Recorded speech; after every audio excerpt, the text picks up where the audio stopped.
Welcome to Urban Update. I'm Byron Barnett. On February 12th of this year, Fleet Bank and Inner City Software launched the community website, Roxbury.com. At Roxbury.com, residents will be able to post and find information on local news, events, and businesses, as well as participate in online discussions. Today, my guests are Ken Granderson, founder and CEO of Inner City Software, Al Zollar, general manager of Lotus Software.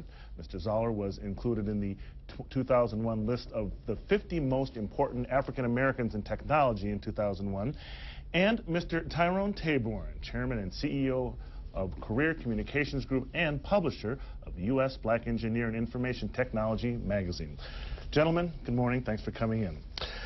Ken, let me start with you. I'd like to go straight to this new website that you helped put together, Roxbury.com. Tell me about it. Well, Roxbury.com is an online community information site, similar to a Boston.com, except one of the main differences is that rather than the information, the content coming from one monolithic publishing entity, it's actually a collaborative community exercise. People in the community and organizations in the community post announcements, events, and share information about their businesses and organizations. Why did you feel it was necessary to create the website? Well, Roxbury.com actually was initially launched in 1996 when people started talking about the digital divide, and we envisioned that creating a website that really leveraged the fact that many people in our low-income communities identify very strongly with the community. Again, mentioning Boston.com, we said, well, hey, let's create a Roxbury.com and have your community part of this whole new information superhighway. Back then, for a number of reasons, I think we were just too early on the curve. The effort fizzled out, but thanks to our collaboration with Fleet, we've been able to revitalize it, and we think the time is right now. Al Zollar, I guess, why has the black community not seemed to have grasped the internet like other community has? Where does this divide come in? Well, you know, people talk about the digital divide, Byron, and at the end of the day, it's really an educational divide. I think that's where it starts. We have people who are, you know, studying math and science and technology, and the divide doesn't exist there, but we have too few who are studying math, science, and technology. So I think the statistics around access, which still today show that we're about half of what you know, the majority households are in our country, really emanate from that education divide. Okay. Tyrone Taborn, switching the subject a little bit here. Black Family Technology Awareness Week. What is that? Tell me what it's all about. I know we just had it a few weeks ago. It's a grassroots effort. It's an awareness effort. It's to make technology transparent in a very informal way for the members of all of the communities, but particularly the black community, to embrace the importance of technology. Byron, let me say, if we look at the times, technology is so exciting right now. It's transforming our lives. And yet in the African American communities and other communities, underrepresented communities, we're not quite aware of how that technology plays a role in the everyday life. So Black Family Technology Awareness Week was created for community groups, for families, to embrace technology in a very informal way, to see role models, people like Mrs. Zollar here, who is running a multi-billion-dollar corporation right here in Boston, to make sure that we can see our role in this field. And the first key to anything is awareness, and that's the key. Make people aware of the possibilities. That is interesting. Al, you are the general manager of Lotus Software, and that in a way I think might be one of the sort of little secrets that's here in Boston. People really do not know that you have risen up to the ranks of the top at a major technology corporation. Well, I'm happy to have people know that. What I really try to focus on is making sure that we can bring Lotus Software to even higher heights. It's an incredible brand. It's one of the original brands in the software industry, and I've been fortunate to be given the opportunity to lead it. Ken, I'd like to ask you about Inner City Software. What exactly you try to produce and the connection you try to make with the community with your company? Well, as a business, because we sort of have two sides of our business, we have the straight profit making activities that we engage in, and we have a very strong social side. We actually try to merge those by developing web-based information systems. And that's what we do for our market rate clients. And then with projects like Roxbury.com, we try to deliver those in a way where we can provide value to the residents, small businesses, and small organizations in low-income communities. Okay, gentlemen, stay right there. What does it take to master the digital divide and become functional in cyberspace? We'll have some answers when we return. There needs to be a close examination of the issues associated with why African Americans do not study mathematics and the sciences, which are the courses that are the foundation for building a successful technology career.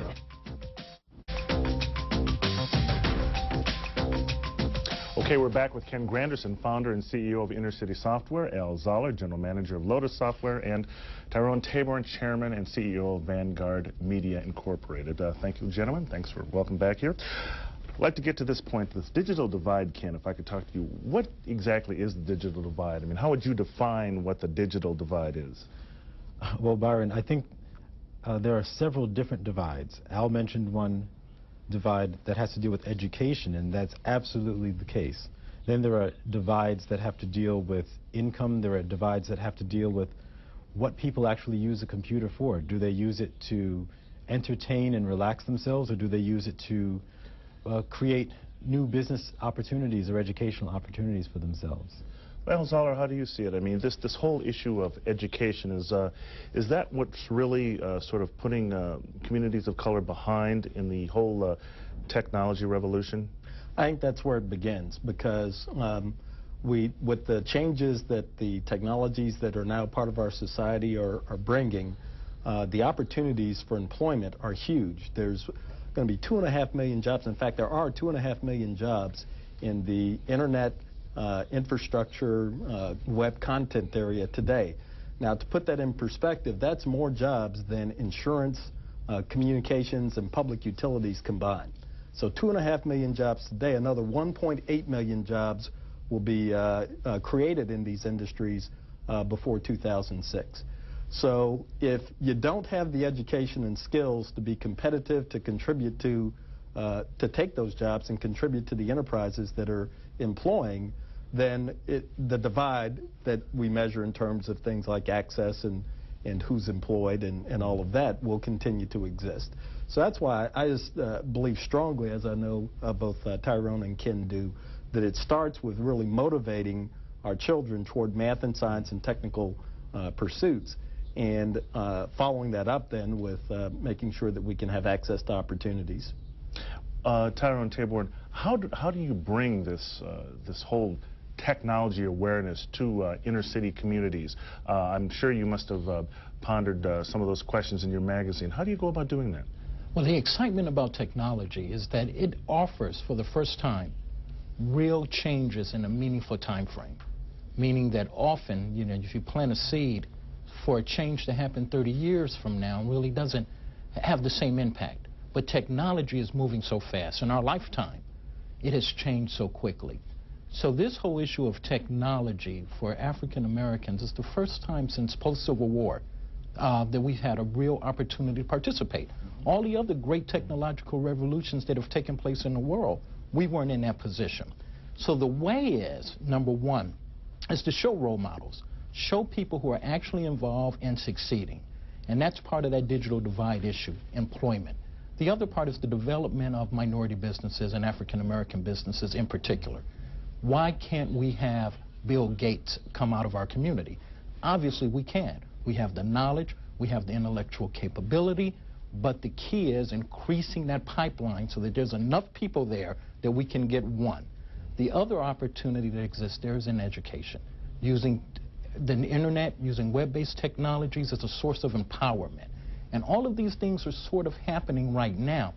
The key is a mass media. We need a Tiger Woods of technology out there. We need more people like Al and Ken out there making this stuff popular and making it fun. I will just say this, it's not enough for a young person to be excited about the computer so that they can burn a CD. They need to understand why that computer works. It's not enough to enjoy MP3 without understanding what the compression software is behind that. That's the next step. You know, you talk about getting communities of color more involved in this whole technology revolution, but it's not just a matter of being a consumer.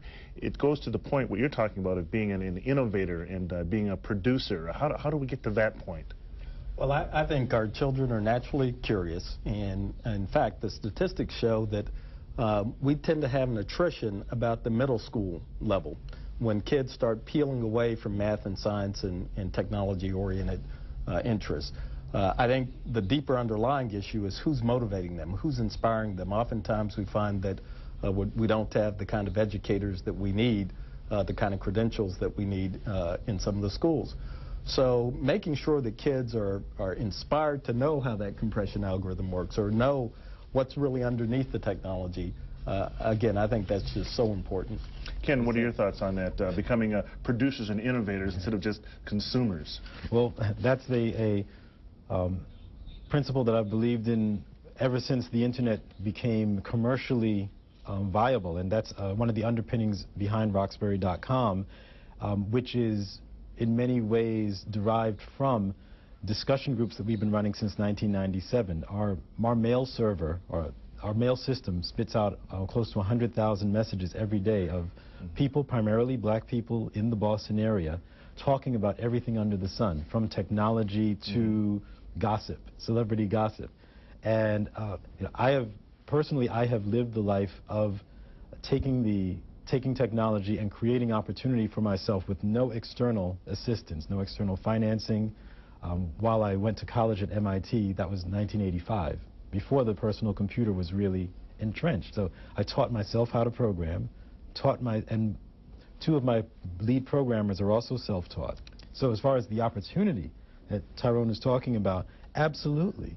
This is, in my experience and opinion, the most wide open level playing field that we have ever had in the history of humanity, as far as I can gather. Okay, all right. Well, can blacks secure a position in the new technological workplace? Some answers when we return. To bridge the digital divide, we need more access, we need more education, and we need a strong combination of the two mixed around a core of good content. And content makes people excited. You know, the better, the cooler, the more exciting the content, the more people get excited, energized about the technology.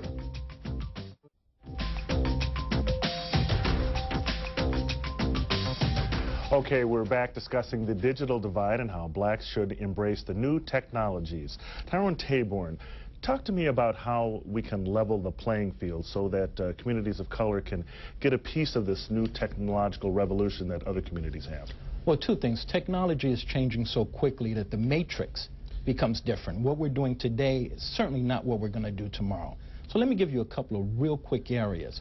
95% of all of our school systems are now wired. Yet many teachers and students aren't using computer technology. Software development that's relevant to people of color in many of our large urban systems, that's an area we can play. Another area that we're looking at is broadband. We're going to see almost everything we use in the future web-enabled. IBM already has clothing that's computer clothes. We're going to see our refrigerator web-enabled and all of these other things. So it's going to drive broadband. There's something called last-mile wiring that's going to be necessary to bring broadband to major urban areas. In Baltimore, where I live, the cable system does not offer cable to a city that's over 60% African American.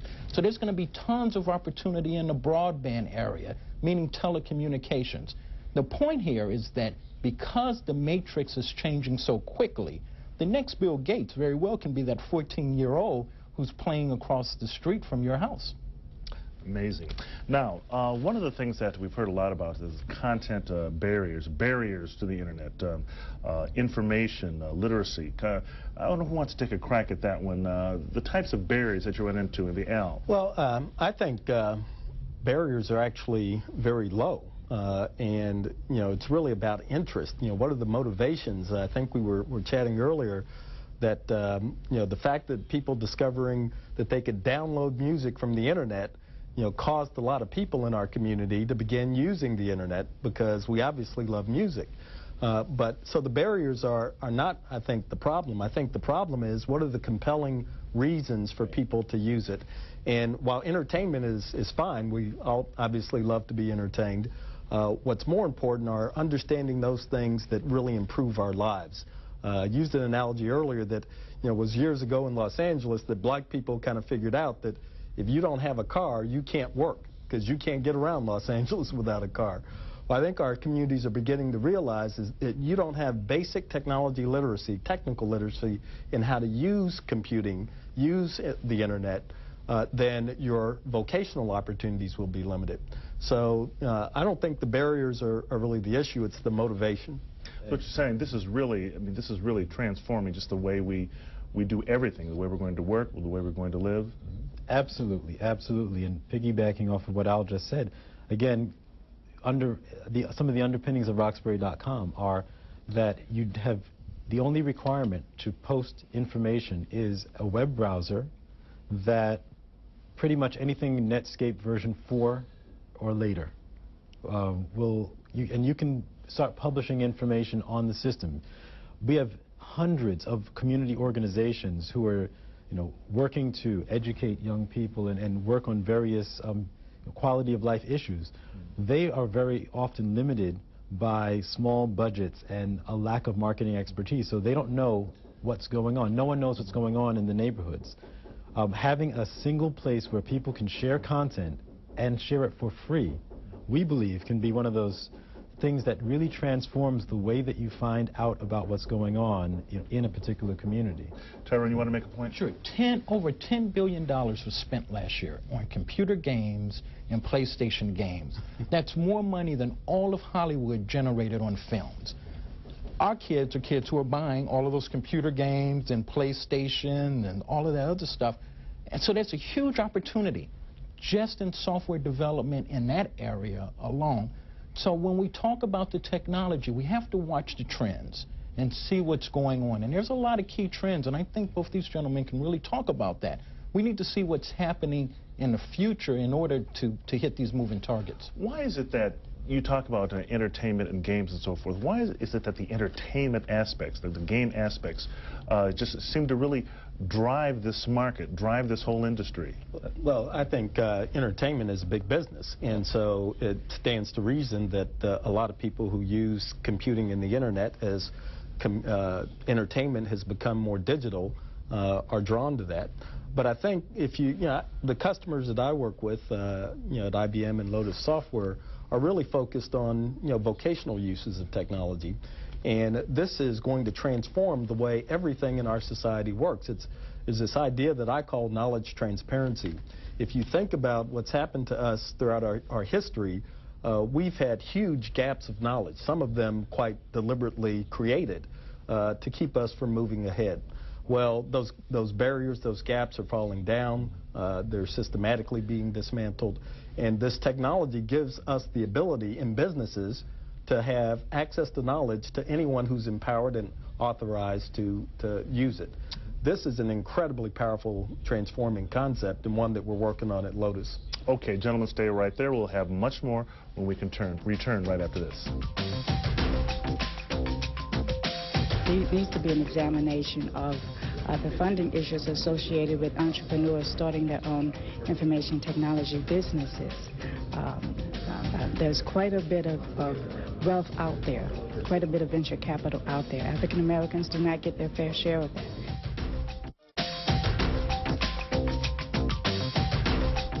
And we're back talking about black technology. Let me start with you, Tyrone, this time. The thing I'd like to focus on in this segment is the next big idea. What's going to be the next big idea or development you think in technology or in the internet? Start with you, Tyrone. Web-enabled appliances, where your refrigerator talks to your computer talks to your radio. All of these things are happening. It becomes transparent. You sit in a car and you listen to a radio station from London that's being broadcast to you through the internet. That's going to lead to a whole lot of jobs and opportunities. Software programmers who are going to have to deal with protocols, people who are going to have to make sure that that software talks to one another. You certainly don't want your stove blowing up on you. So there's a lot of great opportunities there. But that's the next step. Things are smaller, more powerful. They're going to talk to one another. Now, Zollar, what do you think? The next big idea, the next big development? Oh, there's several. I agree with the one that Tyrone hit, but one that I'm particularly focused on is what we call e-learning. That is using the availability of network technology as a distribution point for learning. This is learning of all aspects, whether it's K through 12, whether it's higher education, or continuous learning that has to happen in corporations. The world is changing faster and faster, which means that we're creating knowledge gaps faster than we ever did before. And e-learning, or distance learning as it sometimes is called, I think is a huge opportunity, and certainly it's one that we're pursuing very aggressively at Lotus. Ken Granderson, what do you think the next big idea or big development is going to be? I think there are going to be a number of big developments that are going to dramatically transform the way we interact with computers and the way that we look at the different information. You know, right now, you have to go through different steps to read information, listen to music, watch a video, find out if you left your stove on. I imagine that using the web as a very ubiquitous information transmission system where you won't need to know any more about how the information got here and there as you need to know about turning the key in your car. I believe that will transform what we do with computers. So you'll sit in front of a screen where you have a class going on, and you'll be able to get information about, let me turn off my stove, without really having to be a rocket scientist. I think that's what some of us are struggling with right now. Unless you're an expert in this field, an engineer, a techie, as they say, it's hard to figure some of this stuff out. But we're getting to a point eventually where it'll all be plug and play. Yeah, the ease of use for our industry has been a big problem. We've really gone from an industry that sort of started with a lot of technophiles to one where we've slowly but surely democratized the technology. That will continue. And as it does, computing and connectivity becomes blended into our lives. It becomes a part of our context, whatever we're doing. Okay. I'd like to continue with you, Al, a little bit, getting back to this whole issue of black technology, about if you can talk to us about maybe some of the things that IBM or Lotus development doing in an effort to help bring some of these innovations to the black community. Well, one of the great things that we're doing is working with Career Communications Group, Tyrone, Taborn, in sponsoring this Black Family Technology Awareness Week initiative. This has been a wonderful vision that really started with Tyrone to really take a week and focus at a grassroots level on this issue of access to technology, and not just the access to the internet, but jobs and training. And it's been a wonderful event. We figure that we've touched over 18 million people in terms of the publicity that we put out. We had over 57 events over this past year. I was able to participate in a number of them, including one here in Boston at the Morgan Memorial Goodwill that Lotus sponsored. And again, it was about awareness, about making sure that people knew that there's great organizations around our community that can help create better access to technology. And Ken, maybe a final word on Roxbury.com. First of all, that is that the address, just Roxbury.com? Yep, www.roxbury.com. And what would you like, what's the main thing you'd like everyone to know about that website?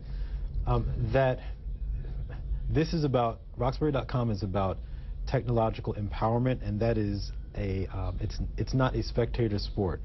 That we put a lot of work into creating a system, and we're going out into the community doing trainings to assist people and organizations to post information. So you're actually encouraging people to get involved, to get involved, get their web pages posted, everything else, not just something to click on and look at, but to actually get involved and produce and just let it go wherever it takes you. Exactly. Go where the community wants it to go. Okay, all right. Thank you very much, gentlemen. The digital divide might have shrunk a notch with the launch of Roxbury.com, but more importantly, it marks the beginning of a new digital future for Roxbury and perhaps for other communities as well. That's it for this edition of Urban Update. I'm Byron Barnett. Have a great day.